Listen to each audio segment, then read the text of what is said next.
வானொலியில் நீங்கள் கேட்டு மகிழ்ந்த தென்கட்சி கோ. சுவாமிநாதன் அவர்களின் இன்று ஒரு தகவல் கதை தொகுப்பினை கேட்கலாம். கப்பல் கடலில் போய்கிட்டு இருக்கு. புயல், சூறாவளி, அலையெல்லாம் பெருசு பெருசாக ரொம்ப உயரமாக உண்டாகுது. கடுமையான காற்றிலேயும் வேகமான அலைகள்லேயும் சிக்கி அந்த கப்பல் தடுமாறுது. திசை மாறி போச்சு. எந்த பக்கம் போயிட்டு இருக்கிறோம்னே தெரியல. அந்த கப்பலை செலுத்திக்கிட்டு இருந்த மாலுமி ரொம்ப சாமர்த்தியமாக செயல்பட்டார். தன்னுடைய அறிவாற்றலையும் திறமையையும் முழுமையாக பயன்படுத்தினார். அந்த கப்பலை கட்டுப்படுத்தினார். மெதுவாக அந்த சூறாவளியிலிருந்து கப்பலை காப்பாற்றி கரைக்கு கொண்டுட்டு வந்து சேர்த்துட்டார். மாலுமின்னு ஒருத்தர் இருந்ததுனால அந்த மரக்கலம் காப்பாற்றப்பட்டது.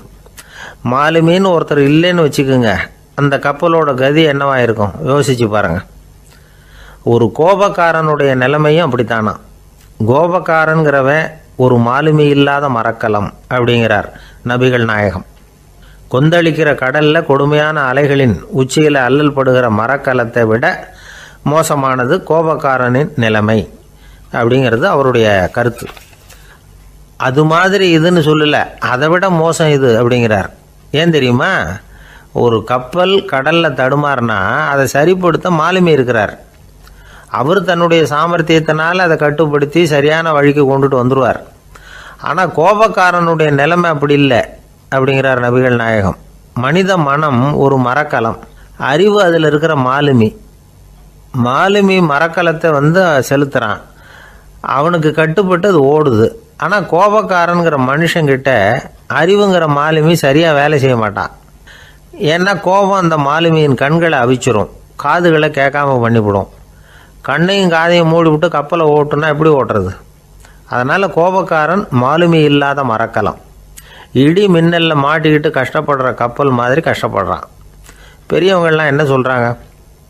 உனக்கு கெடுதல் பண்ணவனுக்கும் நீ நன்மையை செய், எவருடைய விருப்பு வெறுப்பையும் பொருட்படுத்தாதே. பரம எதிரிக்கும் நீ நன்மை செய்ய ஆரம்பித்தா உன்னுடைய தூய நிலையை பார்த்துட்டு அவனும் உனக்கு நெருக்கமான நண்பனாக ஆயிடுவான். இதுதான் பெரியவங்க நமக்கு சொல்லியிருக்கிறது. புனித குரான் சொல்கிறது என்ன? தீமையை நன்மையை கொண்டே நீர் தடுத்து கொள்ளும் அப்படின்னு சொல்லப்பட்டிருக்கு. அதில் இன்னா செய்தாரை ஒருத்தல் அவர் நாண நன்னயம் செய்து விடல் அப்படிங்கிறார் திருவள்ளுவர். செல்வந்தர் ஒருத்தர்கிட்ட ஒரு சிறுவன் ஆடு மேய்ச்சிக்கிட்டு இருந்தானா. பெரியவர் அவனை கூப்பிட்டு, நீ நேராக போய் ஒரு ஆட்டில் உள்ள ரொம்ப நல்ல பகுதி எதுவோ அதை எடுத்துக்கிட்டு வா அப்படின்னாரான். இவன் போனான். ஒரு ஆட்டு உடம்புல இருந்த நாக்கு, இருதயம், இது ரெண்டையும் எடுத்துகிட்டு கொடுத்தானான். பெரியவர் வாங்கி பார்த்தார். அதுக்கப்புறம் இப்போ நீ போய் இன்னொரு ஆட்டில் இருக்கிற ரொம்ப கெட்ட பகுதி எதுவோ அதை எடுத்துகிட்டு வா அப்படின்னாரான். இவன் போய் எடுத்துகிட்டு வந்தான். அவன் கையில் இருந்தது மறுபடியும் அதே மாதிரி நாக்கு, இருதயம், இது ரெண்டும் தான். என்னது இப்பவும் அதையே கொண்டுட்டு வந்திருக்கிற அப்படின்னாரான் பெரியவர். இவன் சொன்னானா, ஒரு உடம்புல உள்ள ரொம்ப நல்ல பொருளும் இதுதான், ரொம்ப கெட்ட பொருளும் இதுதான் அப்படின்னானா. இளம் வயசில் இப்படி பதில் சொன்னவர் தான் பேரறிஞர் லுக்மானுல் ஹக்கீம் அவர்கள். கோபப்படாமல் இருந்தால் இது ரெண்டும் நல்லா வேலை செய்யும், கோபப்பட்டால் இது ரெண்டும் மோசமாக வேலை செய்யும். அதை புரிஞ்சுக்கிறதுக்காகத்தான் இன்றைக்கி இந்த தகவல். கோபம் வந்துட்டால் நாம் என்ன செய்கிறோங்கிறது நமக்கே தெரியாது. ஒருத்தர் டாக்டர்கிட்ட போனார் அவசரமாக. டாக்டர், எனக்கு இப்போ கடுமையான கோப வெறி, எனக்கு கண்ணு மண்ணு ஒன்றும் புரியல, உடனடியாக அதை கட்டுப்படுத்தணும், உடனே இதுக்கு ஏதாவது ஒரு மாத்திரை கொடுங்க ப்ளீஸ் அப்படின்னார். அந்த டாக்டரும் உடனே ஒரு மாத்திரையை கொடுத்து, இதை உடனே போடுங்க, நான் தண்ணி கொண்டுகிட்டு வரேன்னு உள்ளே போனார். தண்ணியோடு திரும்பி வந்தார். இவர் சொன்னார், டாக்டர், நீங்கள் கொடுத்த மாத்திரை ரொம்ப பெருசாக இருந்தது, இருந்தாலும் கஷ்டப்பட்டு முழுங்கிட்டேன்னார். டாக்டர் சந்தேகத்தோடு மேசையை பார்க்குறார். பார்த்தா மாத்திரை அங்கேயே இருக்குது, பேப்பர் வெயிட்டை காணலை. உழைப்பும் நேர்மையும் உயர்வதற்கு வழிகள். அதை விட்டுட்டு உட்கார்ந்த இடத்துல இருந்துகிட்டே உயர போகணும் அப்படின்னு கற்பனை பண்றாங்க. அந்த கற்பனையிலேயே பாதி வாழ்க்கை ஓடி போடுது. உழைப்புங்கிற வழியையும் நேர்மைங்கிற வழியையும் ஒதுக்கி விட்டு குறுக்கு வழியில ஓட நினைக்கிறவங்க குப்புற விழுந்துடுறாங்க. எந்த தொழிலை நாம செய்தாலும் சரி, அந்த தொழிலுக்குரிய பெருமையை நாம புரிஞ்சுக்கிட்டு அதுல ஈடுபடணும்.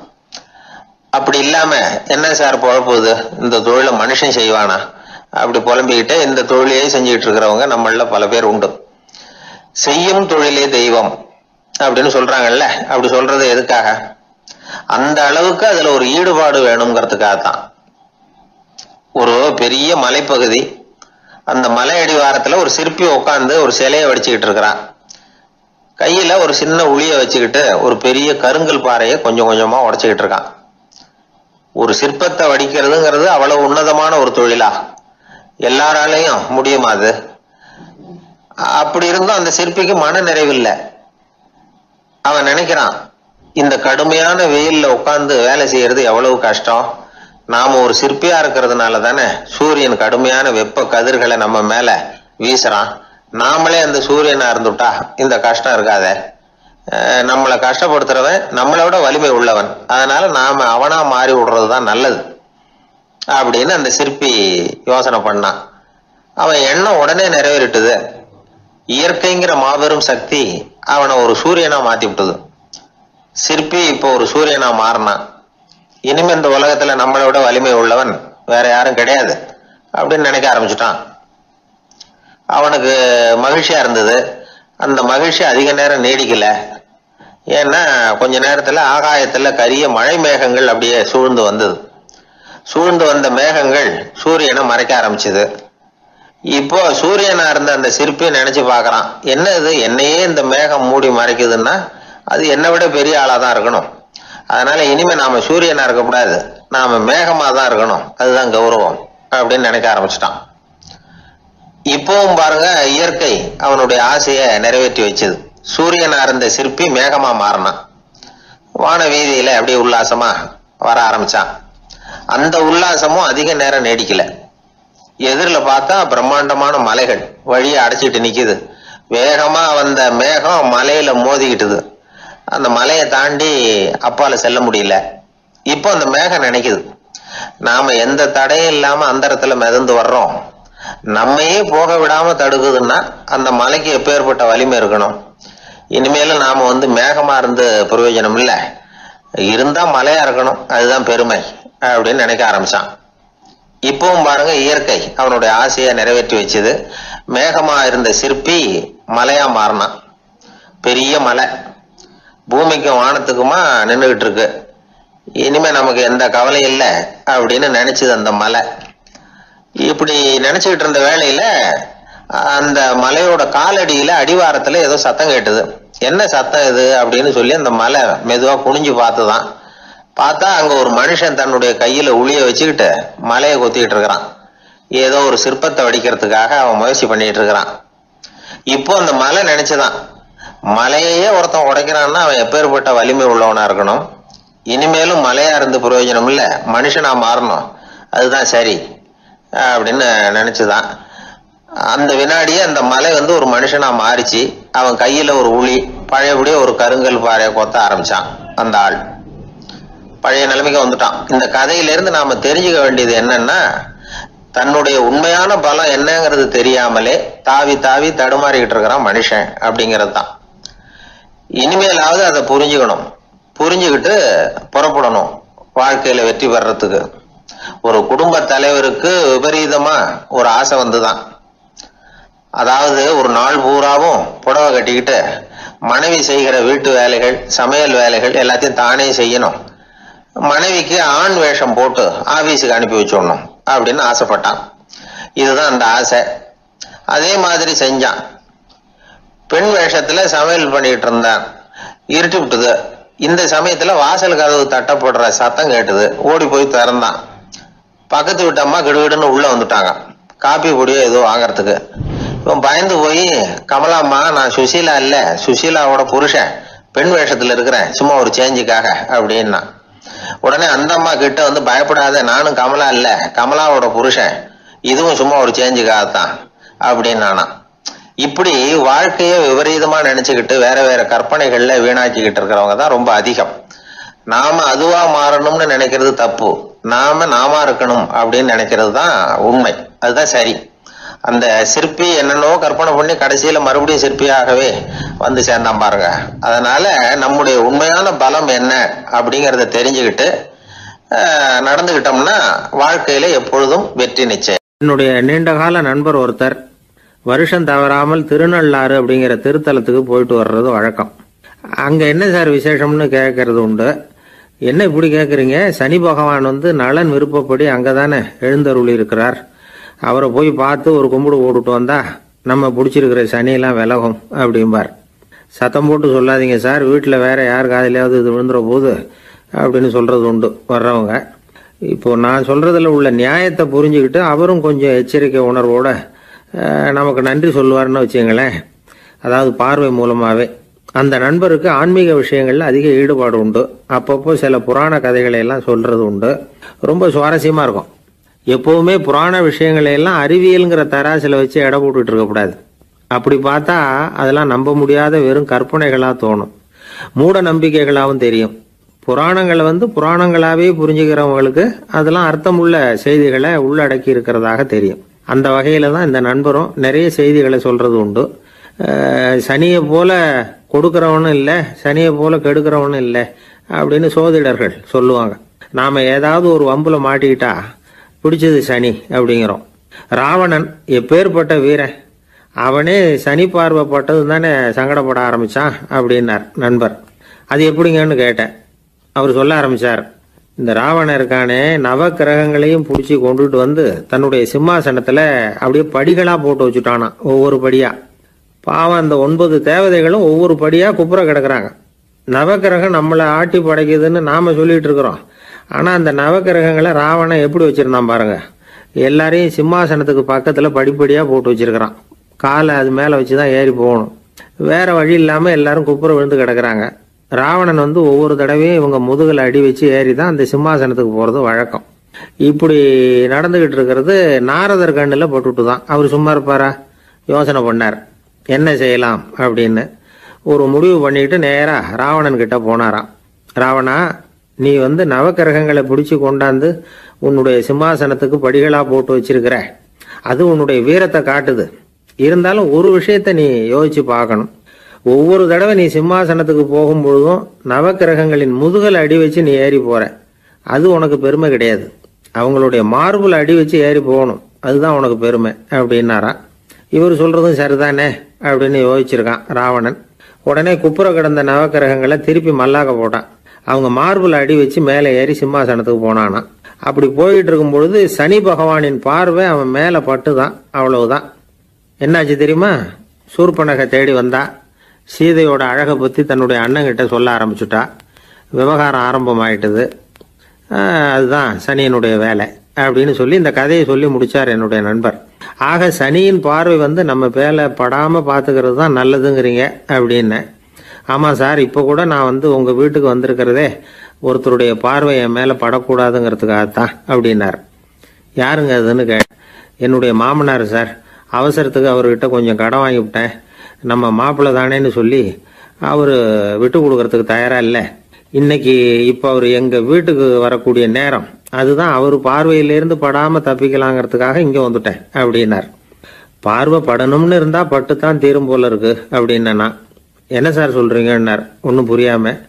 நீங்கள் இங்கே தான் வருவீங்கன்னு அவருக்கு ஏற்கனவே தெரியும் போல இருக்கு. அதனால் உங்களுக்கு முன்னாடியே உங்கள் மாமனார் இங்கே வந்துட்டார். அதுவும் அந்த பீரோவுக்கு பக்கத்தில் தான் பின்னாடி மறைஞ்சு நின்றுட்டு இருக்கிறார் அப்படின்னு. ஒரு தடவை நாரதர் ஒரு தெரு வழியாக போய்கிட்டு இருந்தார். வழியில் ஒருத்தர் வேத சாஸ்திரம்லாம் படிச்சுக்கிட்டு உட்காந்துருந்தார். அவர் நாரதரை பார்த்து எங்கே போயிட்டு இருக்கிறீங்கன்னு கேட்டார். கடவுளை பார்த்துட்டு வரலாம்னு போயிட்டு இருக்கிறேன் அப்படின்னார் நாரதர். அப்படின்னா அவர்கிட்ட எனக்கு எப்போ முக்தி கிடைக்கும்னு கேட்டுட்டு வாங்களேன் அப்படின்னார் இவர். சரி கேட்டு வரேன் அப்படின்னு சொல்லிவிட்டு நாரதர் நடந்தார். கொஞ்சம் தூரத்தில் ஒரு மரத்தடியில் ஒரு தொழிலாளி செருப்பு தைச்சிக்கிட்டு உட்காந்துருந்தார். அந்த ஆளும் அதே மாதிரி கேட்டுக்கிட்டார். எனக்கு எப்போ முக்தி கிடைக்கும்னு கடவுள்கிட்ட கேட்டுக்கிட்டு வாங்களேன்னார். அவர்கிட்டையும் சரின்னு சொல்லிவிட்டு நாரதர் நேராக வைகுண்டத்துக்கு வந்து சேர்ந்தார். கடவுளை பார்த்தார். இவங்க 2 பேரும் சொல்லி அனுப்பின விஷயத்தை பற்றி கேட்டார். அதுக்கு கடவுள் சொன்னார், அந்த செருப்பு தைக்கிற தொழிலாளி உடல் நீத்ததும் உடனே என்னை வந்து அடைவான். ஆனால் அந்த சாஸ்திரம் படித்த ஆள் இப்போதைக்கு என்கிட்ட வந்து சேர மாட்டான். அவன் இன்னமும் பல பிறவிகள் எடுத்து அங்கேயே இருக்க வேண்டியிருக்குது. எப்போ இங்கே வந்து சேருவான்னு எனக்கே தெரியாது அப்படின்னார். நாரதருக்கு இதோட ரகசியம் என்னங்கிறது புரியல. எனக்கு ஒன்றும் புரியலையேன்னாரான் கடவுள்கிட்ட. சீக்கிரம் புரிஞ்சுக்குவேன்.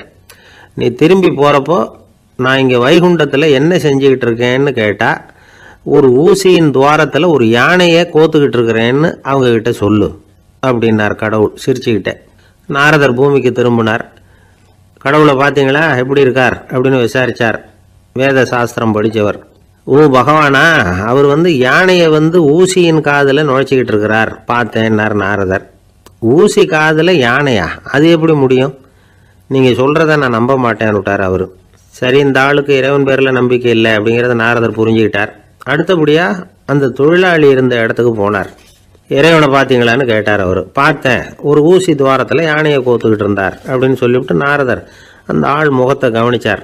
அந்த தொழிலாளி இதை கேட்டுட்டு கொஞ்சம் கூட ஆச்சரியப்படலை. அவரால் முடியாத காரியம் கூட உண்டானார். என்ன இப்படி சொல்கிற, ஊசியின் துவாரத்தில் யானையை கோக்க முடியும்னு நீ நம்புறியா அப்படின்னு கேட்டார் நாரதர். நிச்சயமாக நம்புகிறேன்னார் அவர். அது எப்படி அப்படின்னு கேட்டார் இவர். இதை பாருங்கள், நான் இந்த ஆலமரத்தடியில் தான் தினமும் உட்காந்துருக்கிறேன். தினமும் இந்த மரத்திலிருந்து எவ்வளவோ பழம் கீழே விழுது. இந்த பழத்தில் இருக்கிற ஒவ்வொரு விதையிலையும் உள்ள ஒரு ஆலமரம் இருக்குது. ஒரு சின்ன விதைக்குள்ள ஒரு பெரிய ஆலமரம் இருக்க முடியுங்கிறப்ப ஊசி துவாரத்தில் கடவுள் யானையை நுழைய வச்சாருங்கிறத ஒத்துக்கிறதுல என்ன கஷ்டம் இருக்குது அப்படின்னு ரொம்ப சர்வசாதாரணமாக பதில் சொன்னாராம் அந்த தொழிலாளி. நாரதர் யோசனை பண்ணார்.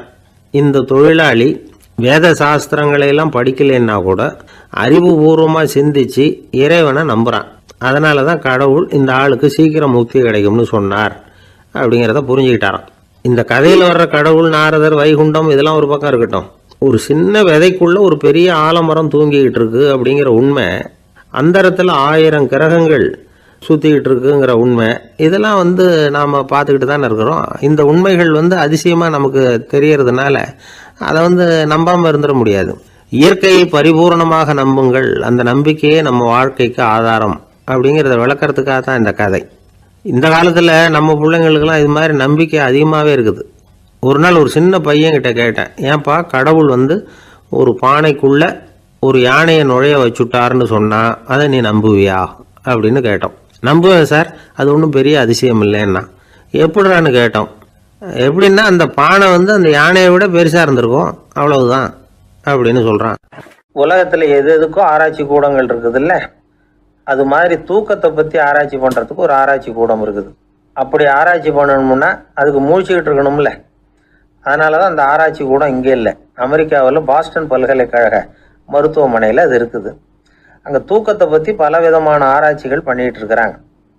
அந்த ஆராய்ச்சி கூடத்தில் இயக்குனராக இருக்கிற ஒரு நிபுணர், அவர் என்ன சொல்கிறாரு தெரியுமா?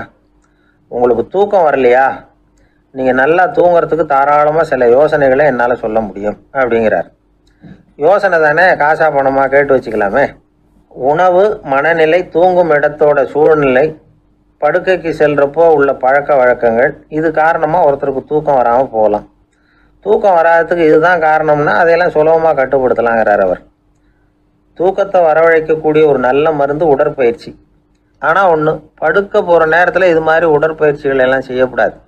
கொஞ்சம் முன்னாடி பகல்லையே இந்த பயிற்சிகளை செய்கிறது நல்லது. தூக்கம் வராமல் அவதிப்படுறவங்க பிற்பகல் நேரங்களில் காஃபி, டீ இது மாதிரி பானங்களை சாப்பிடக்கூடாது. மது அருந்துறது கூட தூக்கத்தை பாதிக்கும்.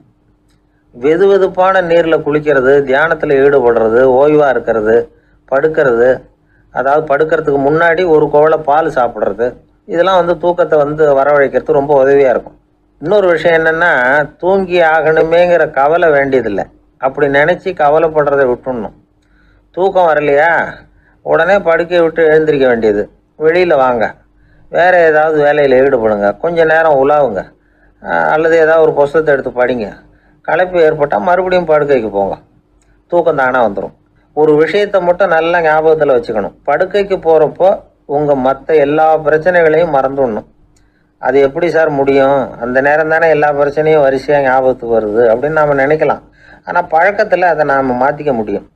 கொஞ்சம் முயற்சி பண்ணணும், அவ்வளோதான். இது எல்லாமே ஆராய்ச்சி பண்ணி பார்த்துட்டு அந்த நிபுணர் சொல்கிற கருத்து தான். இன்னொரு விஷயமும் அவர் சொல்கிறார்.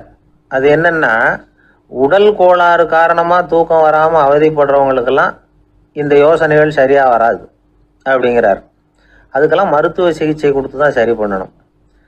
சில பேருக்கு நடு ராத்திரியில் மூச்சு திணறல் ஏற்பட்டு தூக்கம் வராமல் போயிடும். ஊரெல்லாம் தூங்குறப்போ தான் மட்டும் தூங்காமல் மூழ்கிட்டு இருக்கிறது, ஊரெல்லாம் மூழ்கிட்டு இருக்கிறப்போ தான் மட்டும் தூங்குறது, இது மாதிரி கோளாறுகளால் சில பேர் பாதிக்கப்படலாம். காலு தசை முறுக்கிக்கிறதுனால சில பேருக்கு அடிக்கடி விழிப்பு வரலாம். மன அழற்சி காரணமாக சில பேருக்கு தூக்கம் வராது. இது மாதிரி கோளாறுகளுக்கெல்லாம் அதுக்கு தகுந்த மாதிரி சிகிச்சை கொடுத்து தான் சரி பண்ண வேண்டியிருக்கும். எந்த கோளாறும் இல்லாமல் தூக்கம் வரலைன்னா ஆரம்பத்தில் சொன்ன முறைகளை கடைபிடிச்சு பார்க்கலாம். தூக்கம் வந்ததுன்னா யோசனை சொன்ன அந்த நிபுணருக்கு நன்றி சொல்லலாம். ஒருத்தர், ஏன் சார் பஸ்ஸில் தூங்குறது கெட்ட பழக்கமானு கேட்டார். இல்லையே, நான் கூட பஸ்ஸில் போகிறப்ப தூங்கிட்டு தானே போவேன் அப்படின்னார் இன்னொருத்தர். அப்புறம் ஏன் என்ன டிரைவர் வேலை வேணாம்னு வீட்டுக்கு அனுப்பி வச்சுட்டாங்க அப்படின்னாராம் அவர்.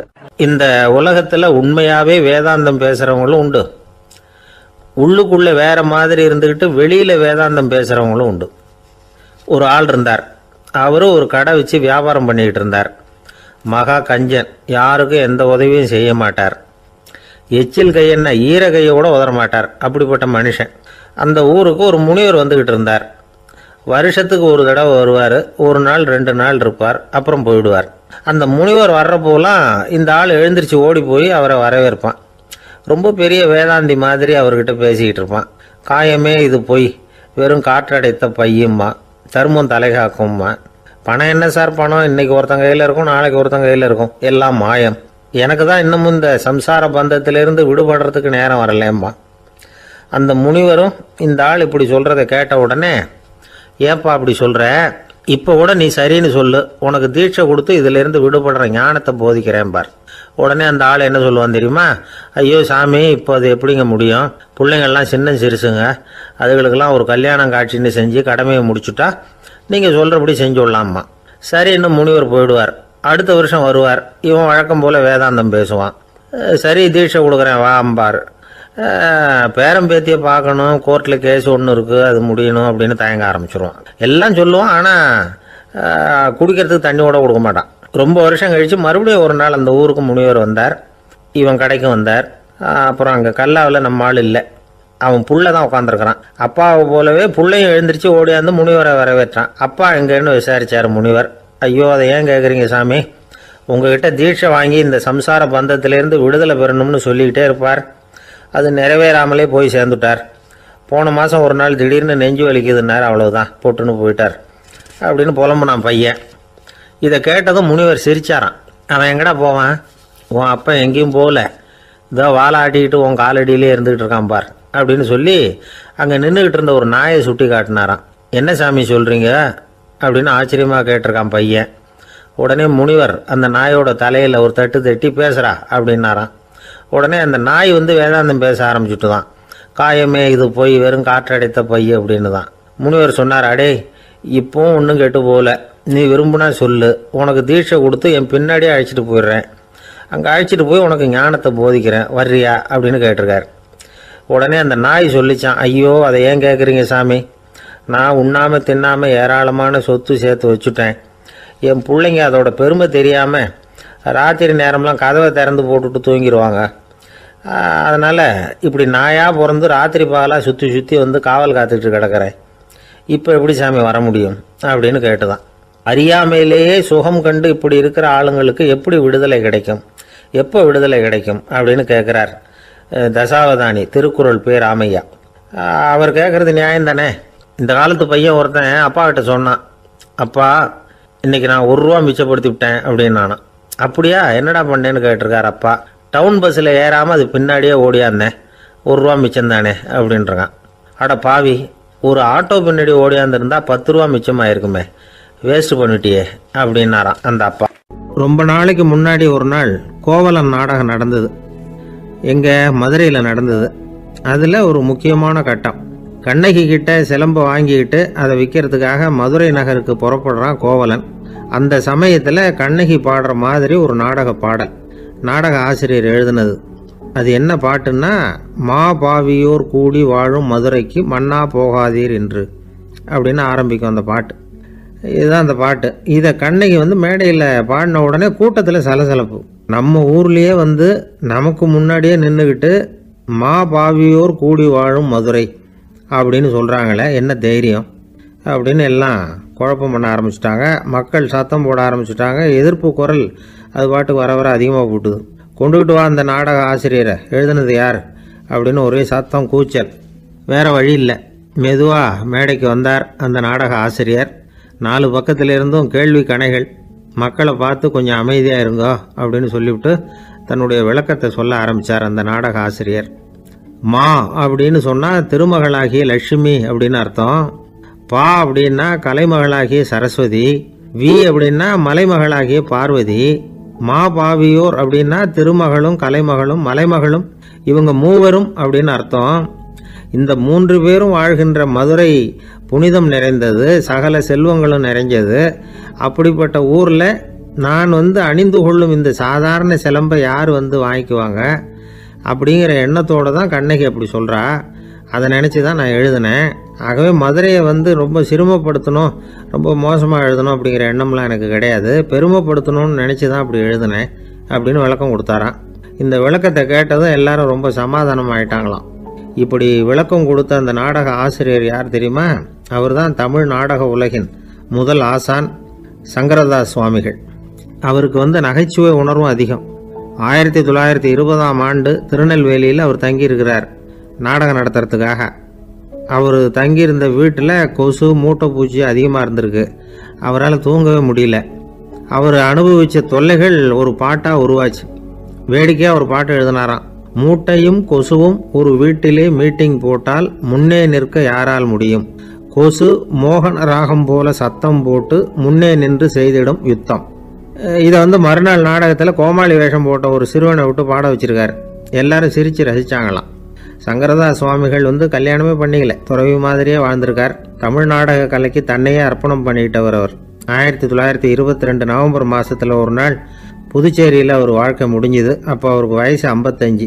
சங்கரதாஸ் சுவாமிகள் நாடக ஆசிரியர் மட்டும் இல்லை, மேடை நாடக இயக்குனர், தயாரிப்பாளர், அவரே ஒரு சிறந்த நடிகர். ஒரு தடவை சாவித்திரி நாடகத்தில் இவர் யமதர்மனா வேஷம் போட்டு நடிச்சிருக்கிறார். நாடகம் பார்த்துக்கிட்டு இருந்த கருவுற்ற ஒரு பெண்மணிக்கு பயத்தினால அங்கேயே குழந்தை பிறந்துட்டு தான். அந்த நிகழ்ச்சிக்கு அப்புறம் இவர் இந்த வேஷம் போடுறப்போலாம் ஜனங்களுக்கு முன்கூட்டியே எச்சரிக்கை கொடுக்க ஆரம்பிச்சிருவாராம். அதாவது அப்படி யாராவது பயப்படுறவங்க இருந்தால் கொஞ்சம் கண்ணை மூடுவீங்க அல்லது எழுந்திரிச்சு போடுங்கன்னு. நடிப்புன்னா அப்படிலாம் இருக்கணும். இந்த காலத்தில் நடிகர் ஒருத்தர் சொன்னார், சார் நான் இந்த நாடகத்தில் நடிக்கிறப்போ முகத்தில் நவரசங்களையும் காட்டி நடித்தேன், உணர்ச்சிகளை எல்லாம் நல்லா காட்டி நடித்தேன். அப்படி இருந்தும் ஜனங்கள் கல்லை எடுத்து மேடையில் வீசிவிட்டாங்க சார் அப்படின்னார். நாடகத்தில் உங்களுக்கு என்ன வேஷம் அப்படின்னு கேட்டாங்க. அது செத்து கிடக்கிற பணமாக நடித்தேன் சார் அப்படின்னார். ஒரு ஊரில் ஒருத்தர் இருந்தான். ஏதோ ஒரு சின்ன அலுவலகத்தில் வேலை பார்த்துக்கிட்டு இருந்தான். ரொம்ப ஏழை. வர்ற கொஞ்சம் வருமானத்தை வச்சு வாழ்க்கையை ஓட்டிகிட்டு இருந்தான். ஒரு நாள் தெரு வழியாக அவன் நடந்து வந்துக்கிட்டு இருக்கிறான்.